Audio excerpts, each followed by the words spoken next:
Well, communities across the country rely on volunteers to man their fire stations. Across the tri-state, there is growing frustration as departments struggle to find those volunteers. Morella Porter shows us the impact on local communities.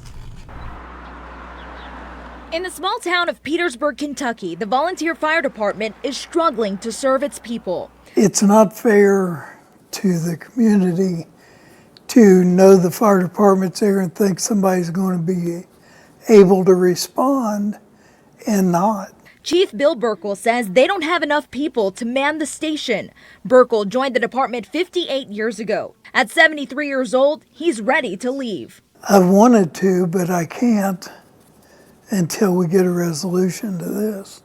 There's no way I could go and rescue somebody because I'm too old.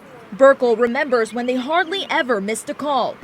Now Hebron takes a lot of them. The Petersburg Fire Department is just down the street, but as you can see behind me, Hebron is the one making the response to this home here in the middle of town. Burkle says the department is at risk of closing without more volunteers. Volunteerism isn't what it used to be. It's a nationwide issue. Recent changes in society, we've lost a lot of volunteers. For the first time, Ohio is using a task force to improve the volunteer fire service. Their first report released this month. These are just some examples of issues departments across the state are running into. If we keep on the path that we're on of not doing anything, we will soon have volunteer fire departments in Ohio disappear. State Fire Marshal Kevin Reardon says with 70% of the state's fire departments in Ohio volunteer run, that's a big problem. You can't get that far away from any metropolitan area without having the services of a volunteer fire department.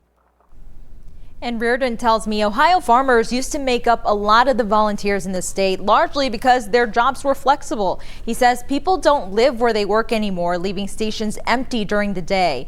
And in Petersburg, the chief says it doesn't help that the town is in a rural area. He says there aren't enough candidates who meet the requirements, and people don't have time to break away from work or family responsibilities. In general, both say it's just hard to get people to volunteer like they used to. Paula. Interesting. Life has changed so much. Thank you, Morella. The state fire marshal says communities will have to step up to support their volunteer fire departments. In Petersburg, the fire department is having a training session tomorrow night for anyone interested in volunteering. And you can find more information on our Local 12 News app.